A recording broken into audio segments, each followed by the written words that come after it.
Sun amimiti muji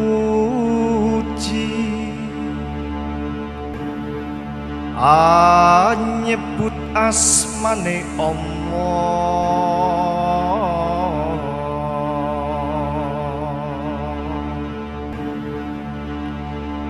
ya kang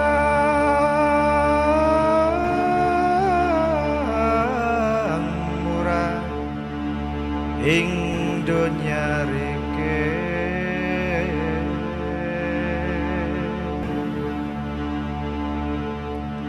ingkang ngasi ing akhirat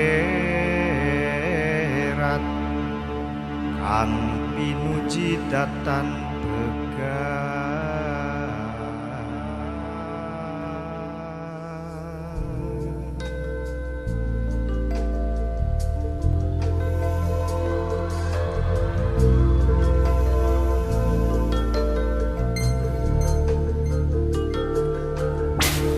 Malam sakral. Saat hikayat cerita ini dibacakan, angin berhenti, rembulan menepi di depan dua gapura di malam sunyi. Kuceritakan padamu tentang negeri di kaki gunung yang menjulang. Berdiri sebuah negeri nan agung bernama Pajajaran.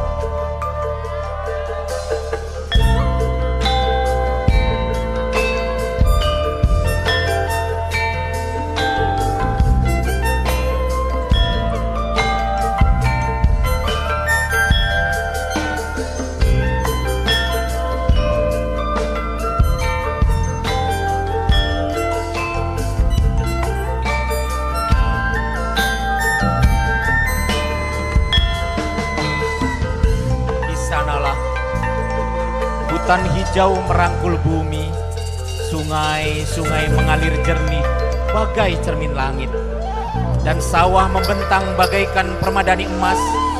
Gunung Salak, Gunung Gede, dan Gunung Ciremai, bak perisai yang melindungi bumi Pasundan. Di ujung pesisir timur Pajajaran tersebutlah ada 4 penjuru mata angin kerajaan di bawah naungan Sabda Sri Baduga. Di ujung timur berdiri kerajaan Japura. Di utara pesisir ada kerajaan Surantaka. Di selatan di bawah Bukit Talun ada kerajaan Indraprasta. Dan di barat menjulang bukit, gunung dan hutan menjadi kerajaan Wanakini.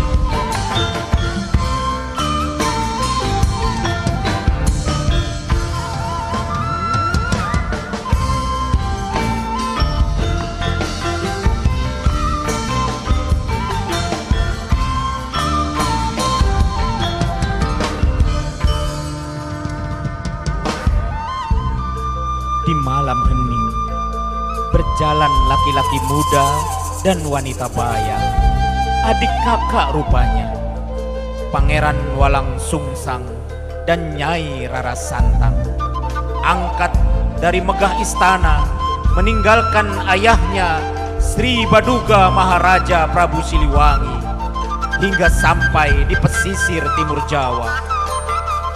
Aku adalah Walang Sungsang. Darahku mengalir dari Prabu Siliwangi, Raja Pajajaran. Ibuku Nyai Subang Larang, wanita santri Putri Syah Bandar, Pelabuhan Muara Jati. Namun jalanku berbeda dengan ayah yang Raja Pajajaran, sebab aku memilih meninggalkan istana. Tahta bukan tujuanku, tapi cahaya iman yang menuntunku.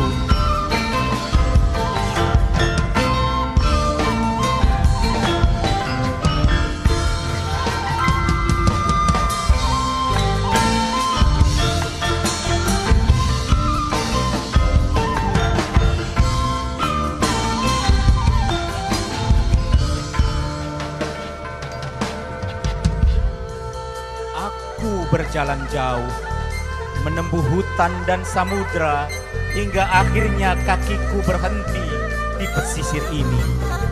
Caruban, tanah yang masih sunyi. Namun aku tahu disinilah takdirku menanti. Aku berguru kepada Syekh Nurjati, ulama dari negeri Malaka. Bertemu Ki Danusela, gedeng alang-alang Kiku pertama yang membabat pesisir Jawa. Dan aku diangkat menjadi pangreksa bumi di negeri yang kelak diberi nama Caruban. Dan aku berjanji tanah ini akan jadi tempat pertemuan tanah yang subur, perdagangan yang makmur, dan pusat ilmu agama.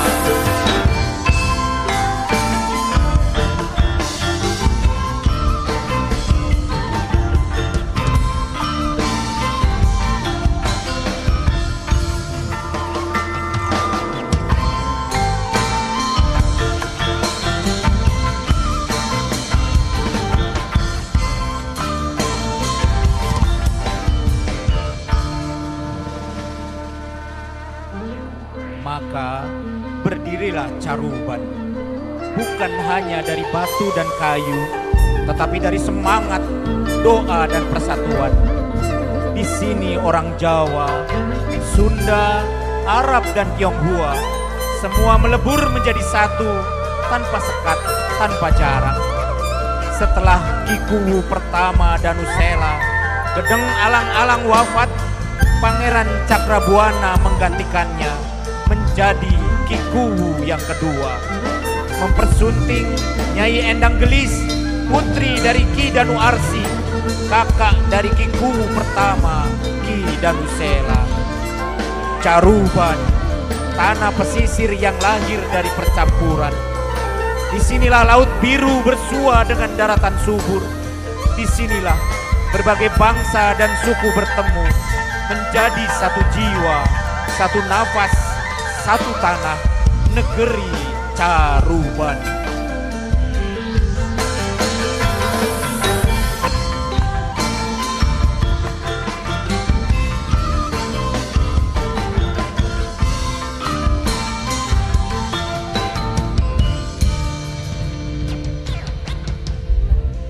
Dari timur dan dari barat datang pedagang. Dari utara dan dari selatan datang pelaut. Arab membawa agama, Tionghoa membawa seni dan dagang, Sunda dan Jawa membawa adat serta tata krama. Semuanya melebur tanpa sekat hingga Caruban menjelma menjadi pusat peradaban.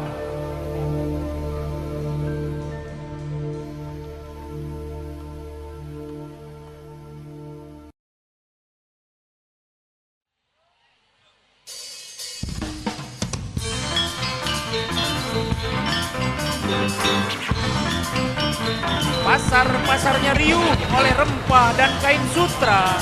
Dermaga-dermaganya dipenuhi kapal yang berlayar jauh. Di sini emas dan perak berpindah tangan.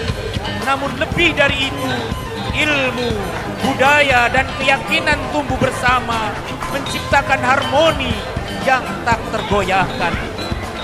Saat Caruban tegak berdiri, Caruban menyatakan merdeka dari Pajajaran dan tak hendak lagi mengirim upeti kepada Pajajaran. Caruban diserahkan kepada menantu Pangeran Cakrabuana untuk bertakhta menjadi sultan pertama. Kanjeng Kiai Syarif Hidayatullah namanya, putra Raja Mesir Syarif Abdullah yang menikahi adik Pangeran Walang Sungsang, Nyai Rara Santang, yang kelak sang sultan akan menjadi wali dan bergelar Sunan Gunung Jati.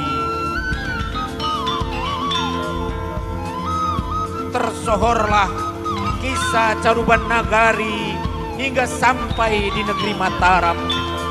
Hingga seorang bangsawan Raja Mataram menikah dua putranya untuk berguru pada Pangeran Cakrabuana dan Kanjeng Sinuhun Sultan Syarif Hidayatullah. Keduanya bernama Raden Parta Kesuma Atmaja dan Raden Kusuma Atmaja. Dua orang remaja yang tekun belajar agama dan giat berlatih ilmu bela diri kanuragan. Saat Caruban Nagari memilih tak memberi upeti kepada Pajajaran, Sri Baduga murka dan mengirim bala tentara untuk menaklukkan Caruban Nagari. Adipati Arya Kiban Raja Galuh menjadi panglima pilih tandingnya. Di bawah bukit-bukit kapur Gunung Kuda menjadi palagan perangnya. Sultan Syarif Hidayatullah menitah murid-muridnya berjaga di tapal batas bukit kapur dengan membuat benteng-benteng pertahanan.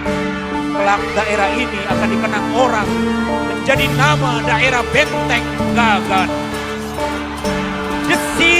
Desing pedang perang terdengar di tanah perbatasan. Tombak menembus angin, pedang beradu memercikan api. Prajurit Caruban dengan takbir di dada berhadapan dengan bala tentara Raja Galuh yang gagah perkasa. Raden Kesuma Atmaja dan Raden Parta Kesuma Atmaja berdiri tegak dengan pedang terhunus, menatap nanar dan memekikkan takbir menjalankan perintah Sultan Syarif Hidayatullah menjadi panglima bersama para punggawa-punggawanya. Punggawanya Ki Ragapati, Ki Dugal, Nyai Sebrot dan Raden Syarif Abdurrahman Ki Toreng. Tanah berguncang oleh derap kuda, langit seolah terbakar oleh nyala perang. Jerit, pekik, dan doa bercampur menjadi satu. Di medan laga itulah sejarah Nusantara ditorehkan dengan darah, dengan air mata, namun juga dengan tekad yang tak tergoyahkan.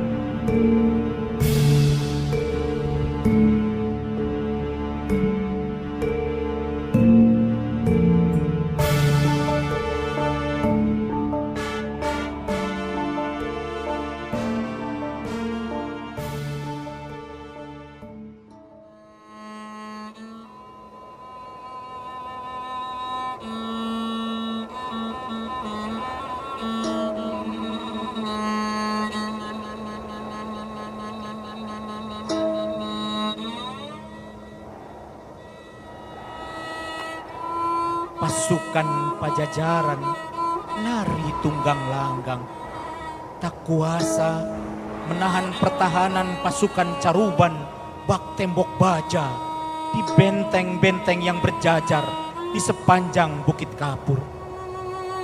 Salah satu punggawa terbaik, Ki Ragapati, gugur di medan laga. Ia mempersembahkan nyawanya untuk tanah Caruban tercinta, hingga ia diberi gelar sang pemberi nyawa. Ia diberi gelar Ki Jiwa.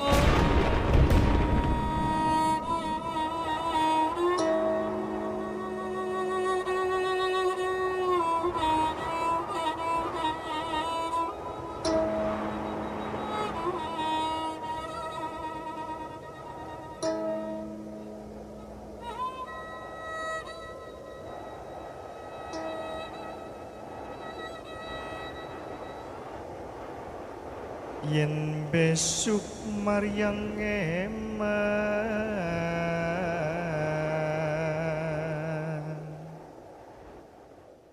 yen wonten grananing sasi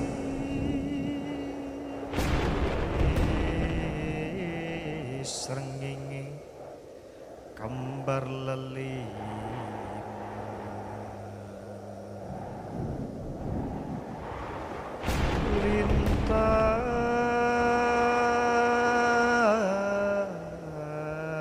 ngalit gumelaring siti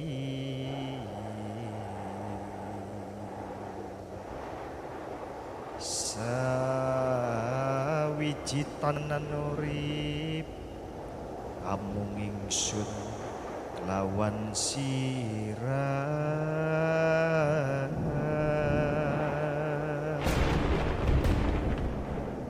mati mungking suarga naraka tansah leponi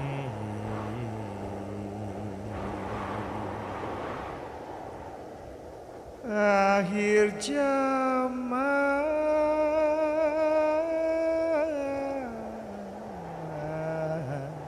benjang belah kelawan sirah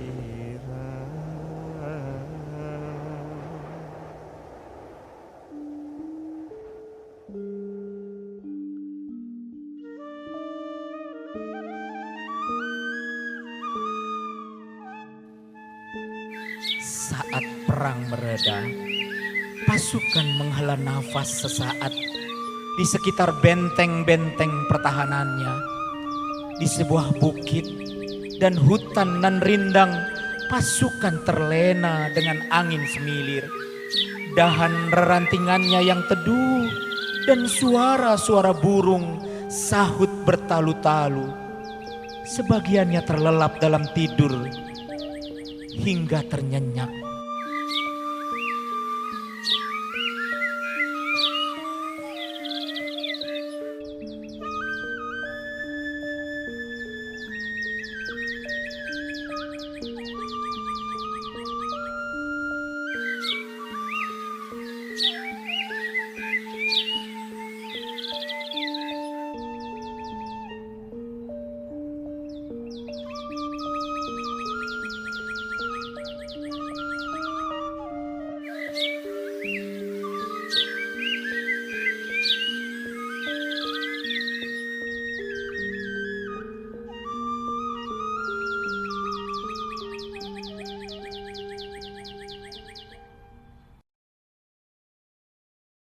Saat pasukan terlena, pasukan Raja Galuh Adipati Aryakiban tiba menyerang balik kembali. Dengan segala daya upaya dan tenaga tersisa, Raden Parta dan Raden Kusumaatmaja menjawab serangan dengan bertahan hingga memukul mundur serangan balik bak petir menyambar-nyambar pasukan Raja Galuh. Serangan mendadak itu dikenang sebagai saat-saat menerima bahaya dan disematkan kepada Raden Parta dan Raden Kusumaatmaja sebagai Ki Nampabaya. Mereka kesatria yang Nampabaya menerima bahaya.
dan bukit yang hijau, dan pohon-pohon rindang itu dikenang dengan sebutan Wanagiri. Wana berarti hutan dan giri berarti gunung. Perasaan yang nyaman saat singgah di Wanagiri itu membuat para punggawa-punggawa menyebut rasa ngelangen yang artinya berkesan dan tidak terlupakan, hingga tempat itu kemudian bernama Pakuwon Klangenan. Caruban Nagari Dikjaya, lululantah pajajaran sirna, maring kersa lan pitulung Gusti Allah. Punggawa-punggawa tapal batas masih berjaga-jaga di benteng-benteng bawah bukit kapur yang berjejer. Singgah di hutan dengan pohon-pohonan rindang yang memayungi beserta angin semilir angin menyapa burung-burung bernyanyi. Hutan dan bukit menjulang bakwana dan giri bersatu menjadi harmoni semesta hingga berat hati untuk beranjak pergi. Raden Kusuma Atmaja pamit melanjutkan isyarat hatinya menelusuri sungai Cimanuk, muara Laut Eretan. Raden Parta Kusuma Atmaja hatinya tertawan di tempat yang langen ini bersama punggawa-punggawa nan perwira. Kidugal, Nyai Sebrod, Raden Syarif Abdurrahman Kitorek membagi jengkal demi jengkal tanah di hutan dan bukit menjulang ini, bertekad mendirikan padukuhan dan Pakuwon Klangenan. Masa berlalu, hari berganti, padukuhan Klangenan telah disinggahi banyak pelancong negeri. Tak terkecuali para alim ulama dan kaum bijak bestari. Hadir di Pakuwon Klangenan indah alam berseri, mereka menebar cahaya ilmu ilahi, al-Islam, as-sunnah, syariat Nabi, serta budi pekerti mencontoh akhlak yang tinggi. Datanglah Kiai Ngabei untuk mulang ngaji. Lalu tiba Kiai Syahidin, Kiai Abbas yang pencetak para santri nan santri. Lalu Pakuwon Klangenan mengikat setia pada Sinuhun Sultan Caruban Nagari, Kanjeng Sinuhun Syarif Hidayatullah, hingga diutuslah oleh Paduka seorang ketip yang akan menjadi pemuka agama, pamong tata desa dan penghulu bernama Ki Ketip Mimbar.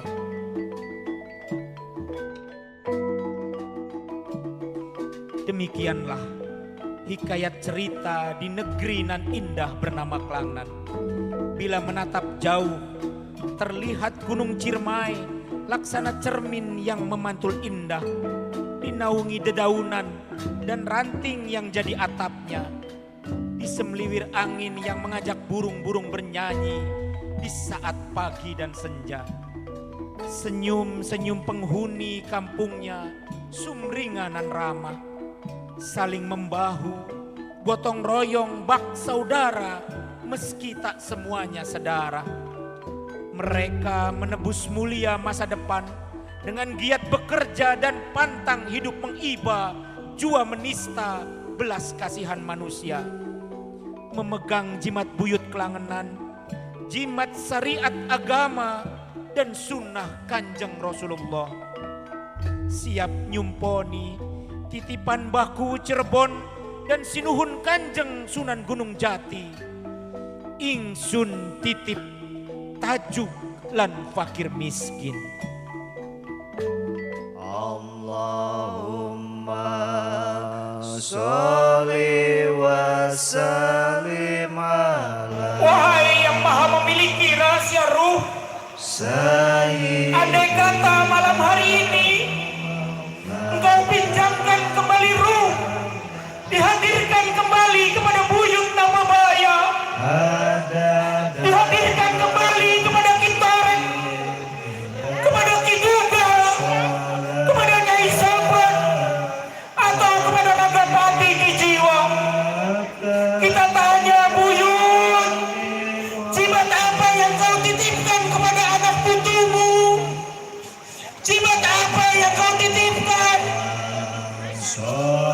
Mungkin Mbah Buyut Nababaya akan tersenyum indah.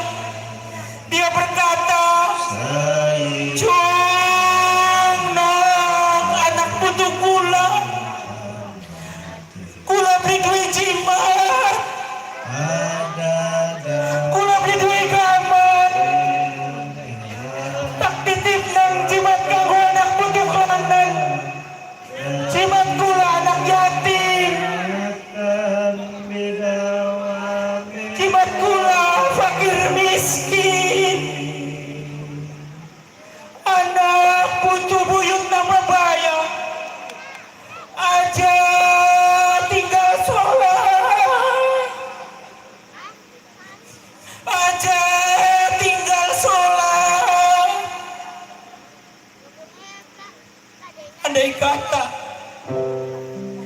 Mbah Buyut Nababaya hadir di tengah-tengah kita, lalu bertanya, "Cung nong, anak beli tangga ira kan beli bisa makan. Cung nong, anak tak beli tangga sirakan anak yatim." Kula jawab pun apa teng Mbah Buyut, pripun lamun kula wareg mangan, tangga-tangga kula bisa mangan. Ada anak-anak yatim yang menangis. Hari ini Karang Taruna Klangnan bersama seluruh warga Klangnan mempersembahkan gebyar gerakan beasiswa anak yatim dan duafa berprestasi. Izinkan kami mengetuk pintu rumah bapak-bapak ibu tiap awal bulan, agar ada rizkimu yang bisa disampaikan kepada titipan buyut, agar ada rizkimu yang dititipkan kepada titipan buyut Nababaya yang menitipkan fakir miskin dan menitipkan anak yatim. Bapak Ibu, izinkan Karang Taruna mengetuk pintu rumahmu. Lalu setelah titipan itu dititipkan kepada Karang Taruna, kami tak ingin memajang-majang anak yatim ini. Kami tak sudi ingin memamer-mamerkan anak yatim ini. Tapi kami akan mengetuk pintu rumah anak yatim itu. Kami yang akan mendatangi rumahnya. Kami yang akan memegang kepalanya. Kata baginda Rasulullah, "Aku dan anak yatim, aku dan fakir miskin, seperti jari telunjuk dan jari tengah karena dekatnya. Aja tegel, aja pada tegel, aja pada tegel ning titipan Mbah Buyut Nababaya, aja pada tegel ning titipan Mbah Kuwu Klangenan, Ki Ketipipan." Demikianlah hikayat negeri nan indah bernama Klangenan ini disampaikan. Mugia nempel ning ati anak putu buyut Klangenan. Nadeni sikap, nadeni budi pekerti kang diajarakan Mbah Buyut. Ngejek jimat syariat agama, aja tinggal sholat lan junjung Al-Quran. Al-Quran dari dalane urip. Demikian persembahan terbaik panggung spektakuler panitia Gunjung Buyut Klangenan, Bedare Buyut Klangenan. Wal afu minkum. Assalamualaikum warahmatullahi wabarakatuh.